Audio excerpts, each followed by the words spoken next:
Comment convertir automatiquement une adresse postale en coordonnées GPS? Bonjour à tous, c'est Alex d'excelformation.fr et dans ce tutoriel, je vais vous montrer comment obtenir rapidement des coordonnées GPS à partir d'une adresse postale. Donc par exemple ici, nous avons une liste des adresses de certains monuments de Paris et nous obtenons automatiquement avec des fonctions les latitudes et les longitudes qui correspondent. Pour cet exemple, nous allons rajouter une adresse, donc par exemple la place d'Armes à Versailles qui correspond à l'adresse du château de Versailles, et lorsque nous allons valider, Excel va automatiquement récupérer les coordonnées qui correspondent pour nous les afficher dans les colonnes que nous avons ici. Alors vous trouverez très régulièrement de nouvelles vidéos sur la chaîne, alors pensez à vous abonner et surtout à activer la clochette de notification afin d'être sûr de ne manquer aucune astuce et de devenir rapidement un pro d'Excel.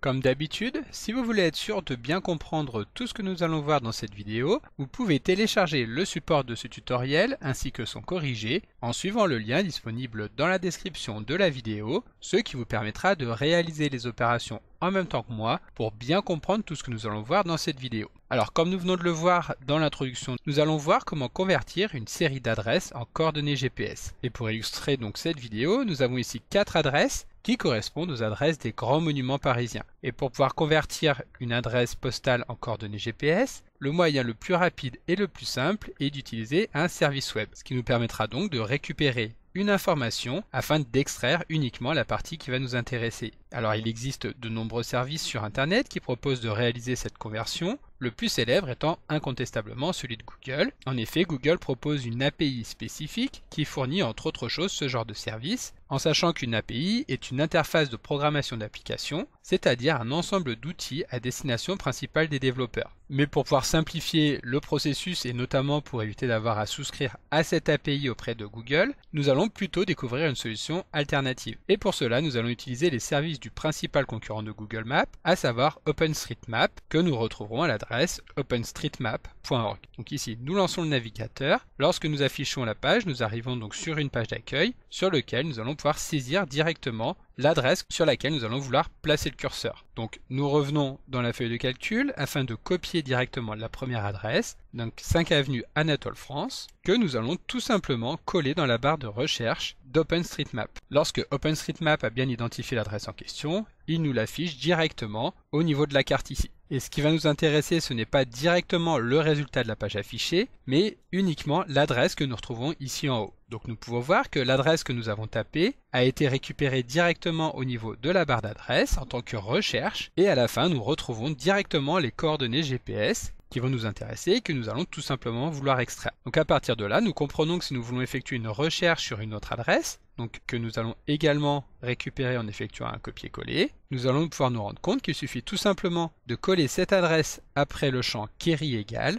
en effectuant un CTRL-V et en validant pour que Excel adapte automatiquement la requête que nous retrouvons ici avec les coordonnées GPS qui vont également correspondre. Mais bien entendu, comme vous pouvez vous en douter, il ne sera pas possible d'obtenir directement l'adresse fournie par OpenStreetMap avec une fonction Excel. Nous allons donc devoir utiliser une macro-commande développée en VBA, mais pas de panique, pour que ce tutoriel soit accessible à tout le monde, nous reviendrons dans le détail sur chaque aspect de cette macro. Évidemment, si vous souhaitez aller plus loin dans la découverte du langage VBA, vous pouvez consulter la formation disponible sur le blog excelformation.fr en suivant le lien disponible dans la description de la vidéo. Alors pour commencer, nous revenons évidemment dans notre feuille de calcul et nous allons lancer VBE, VBE qui est l'outil de développement des macro-commandes intégré avec les applications de la suite Office. Pour lancer VBE, le moyen le plus rapide consiste à utiliser le raccourci clavier Alt et F11. VBE se lance alors directement dans le projet et nous allons pouvoir insérer un module, c'est-à-dire une feuille de code dans laquelle nous allons venir saisir notre macro. Comme vous avez pu le constater, pour créer un module, nous nous rendons dans le menu Insertion, Module. Une fois que le module est inséré, nous pouvons créer notre fonction en utilisant tout simplement le mot-clé Function, suivi du nom de la fonction, donc tout simplement coordonnées GPS. Nous validons en appuyant sur Entrée et Excel nous insère automatiquement la fin de la fonction, donc le end function, et donc tout ce que nous allons saisir entre ces deux lignes correspondra à notre fonction et sera exécuté à chaque fois que nous l'appellerons. Pour commencer, nous allons passer un argument à cette fonction qui permettra de pouvoir l'appeler directement depuis la feuille de calcul en saisissant l'adresse que nous allons vouloir analyser. Donc nous nous plaçons entre les parenthèses de notre fonction, nous saisissons le nom de l'argument, donc ici URL, et étant donné qu'il s'agit d'une chaîne de caractères, nous allons la typer en tant que string. Maintenant que la fonction est préparée, nous allons pouvoir lancer la page qui va correspondre à cette URL pour pouvoir en analyser la redirection proposée par OpenStreetMap. Pour ce faire, nous allons commencer par créer un objet dans notre fonction que nous allons appeler web, étant donné que cet objet se chargera de lancer une interface web. Donc dim web as object, et donc cet objet web, nous allons le définir en tant que objet Internet Explorer.application. Donc set web est égal à create object avec pour paramètre, comme je viens de vous le dire, Internet Explorer.application.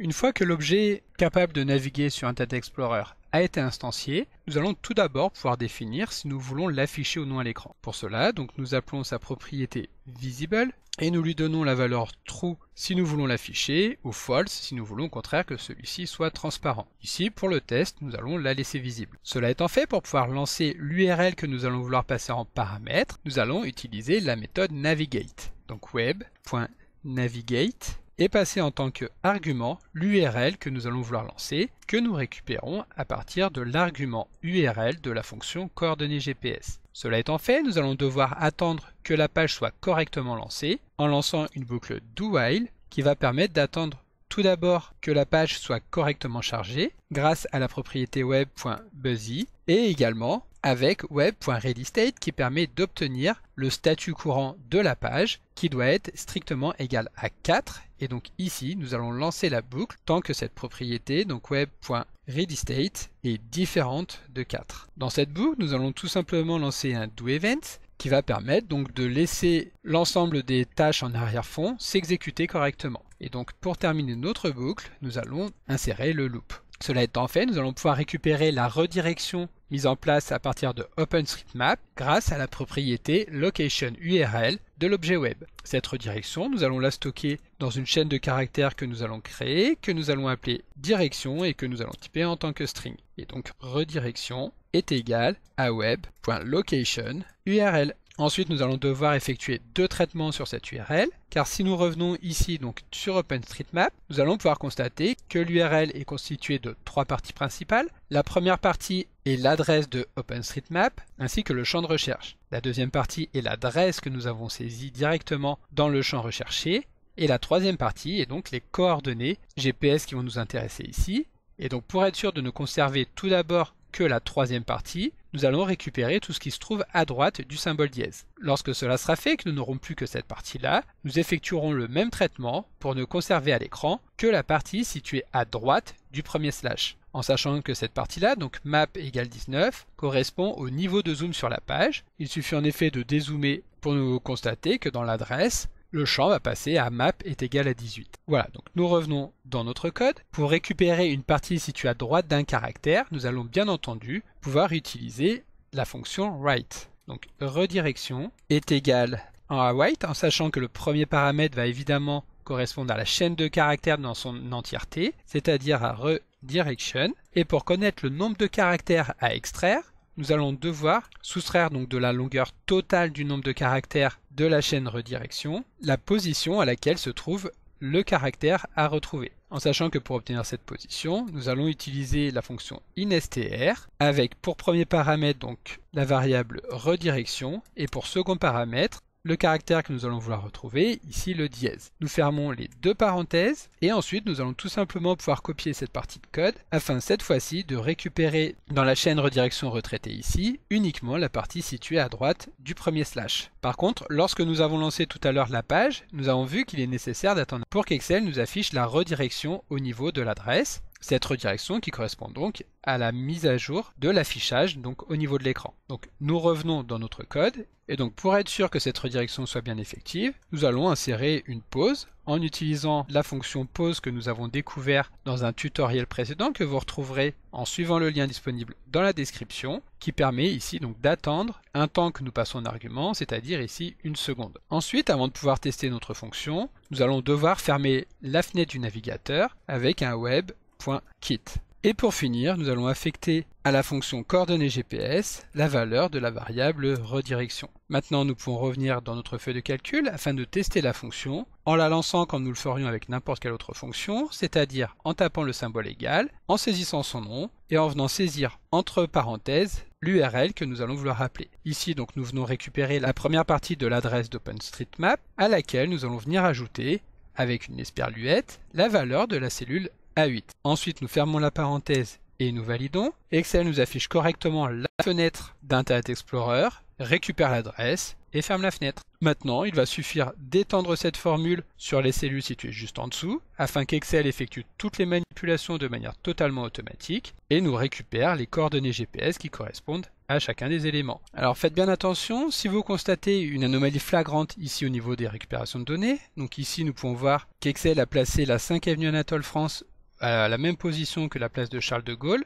et le parvis Notre-Dame au même endroit que la place du Palais Royal, c'est parce que la pause que nous avons mise n'est pas suffisante pour actualiser correctement l'adresse. Et donc dans ce cas, il suffit d'augmenter la pause, en sachant bien entendu que la durée de cette pause va dépendre à la fois de votre connexion Internet, mais également des ressources disponibles, afin de pouvoir lancer la fenêtre Internet Explorer, effectuer le traitement et la refermer. Donc ici, avec 3 secondes, nous revenons sur la feuille de calcul, nous appuyons encore sur F9, Excel va encore une fois lancer donc toutes les fenêtres afin de récupérer les coordonnées GPS et nous verrons si les 3 secondes sont cette fois-ci suffisantes. Ensuite, il peut arriver, comme c'est le cas ici par exemple avec Notre-Dame, que OpenStreetMap n'arrive pas à trouver directement les coordonnées. Pour nous en rendre compte, nous allons copier l'adresse qui correspond, revenir dans OpenStreetMap et la coller directement ici dans le champ de recherche. Lorsque nous cliquons sur Aller, OpenStreetMap nous indique ne pas avoir trouvé l'adresse. Et donc dans ce cas, il faut regarder ce qui ne va pas. Il suffira de taper Notre-Dame pour qu'Excel puisse s'identifier directement. Nous revenons dans Excel et nous supprimons donc ici le 6 parvis ainsi que le tiret et nous validons. À ce moment-là, Excel va recalculer l'ensemble donc des coordonnées GPS et cette fois-ci, le résultat devrait être correct. Ici, nous voyons bien qu'Excel a bien retrouvé directement Notre-Dame de Paris. Cela étant fait, nous pouvons constater que Excel nous retourne les coordonnées qui correspondent.